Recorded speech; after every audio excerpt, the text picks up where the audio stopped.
Education is the key to success, and without it you have nothing. I believe that education is a must and should be improved in many, many ways. Here in Korogosho, schools are built in the middle of homesteads, and this is a perfect example.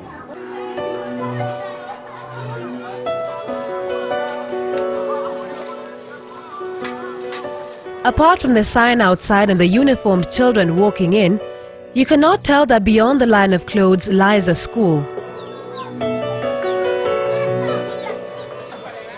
This is Kisumu Ndogo School, but it is no ordinary school. As soon as I walk in, I find two ladies, parents of some children at the school, preparing lunch for the 440 pupils at the school. It is a simple meal of maize. They tell me that this might be the only meal the children will have for the day, but at least it will be enough to lull their stomachs and give them energy for the day's lesson. With the appalling state of the classrooms where the walls are falling apart, the teachers have to compete for the pupils' attention with the noise coming from their adjacent homes. In my quest to find out how well a child had to concentrate, I had to experiment. With my boom mic, I checked for noise levels.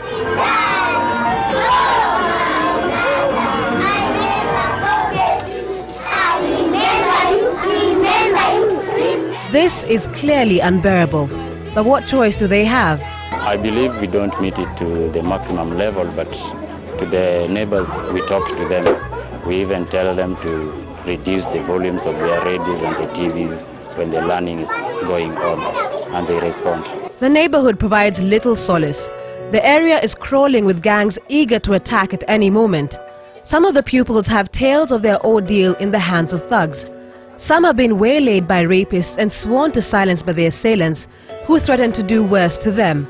Some, seeing that they can't beat them, have joined the gangs. The neighbors whom we have around are acting as the security of the school. But for the pupils, since they come from around, they know these people, they escape them when they see maybe the drunkards, but it's a major problem as well. But the pupils of Kisumu Ndogo non-formal school are an ambitious and optimistic lot. The school is not registered as an examination center, so the pupils have to sit for the national examinations elsewhere.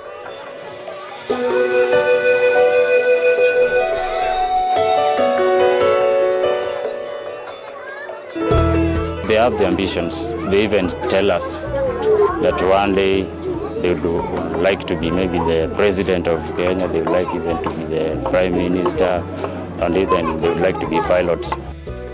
But while I am glad that the children are sitting for the national exams, I wonder about the quality of education they are receiving. The school has 440 pupils and 9 teachers, most of whom are volunteers and are not formally trained.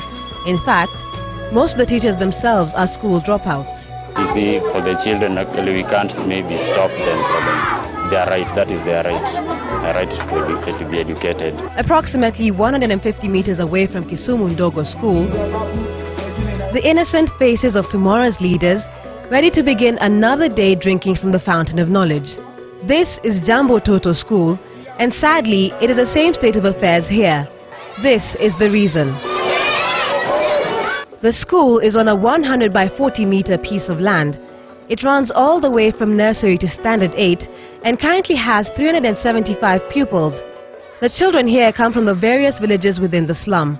Here, you can say the situation is relatively better.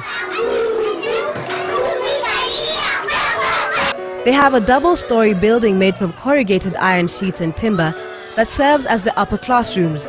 They are also slightly shielded from their neighbors, but they too have no running water or electricity. The little ones take a short break from learning to answer nature's call, and this is where they go. This was erected by a volunteer from the United States. Before that, they would relieve themselves in the trench that runs right through the school. In class, they do not even have enough desks and chairs for the pupils. The teachers here are volunteers too.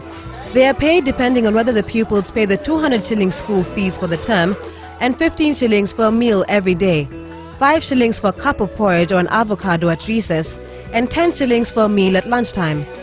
Most of the parents can ill afford all that. Wengine wao ni wale hawajasoma wazazi, kwa sababu wazazi wengine ni wale drunkards, wengi wao ni drunkards na hawana haja na masomo. Hata wengine wao walikuwa wanafukuza watoto, wanaambia ukifukuzwa juu ya 100 anaenda anamwambia mimi hata sijasoma, kwa hivyo hata unaweza kukaa. This year they have a reason to celebrate. One of their own will sit for the Kenya Certificate of Primary Education examination. Alisema yeye hawezi kwenda kwa shule ingine, yeye atataka kufanyia kwa hii shule. Na tumemshika kama mtoto wetu kwa sababu hata mama yake na baba yake walitengana. Even with this milestone, both the teachers and parents of Jambo Toto School are fearful. Will all the pupils make it to that point? Over the years, they have witnessed pupils dropping out of school and turning to drugs, alcohol and prostitution as well as crime. Mtu akitaka kuingia saa yote anaweza ingia. Na anaingianga. Kama sasa hapa sisi kwetu tumeshakuta mambo mabaya sana akishatendewa hapa kwa shule yetu.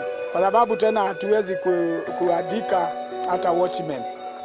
The teachers try to protect the pupils and check their whereabouts while in school, but once they leave, they become prey for human predators they come across on their way home. Hata tuko na mtoto hapa ambaye siwezi kumtaja jina yake. Kusema ukweli, alikuwa anaribiwa wakati ule walikuwa wanaenda lunch. There isn't any respite for children here. I am led down an alley to another learning center.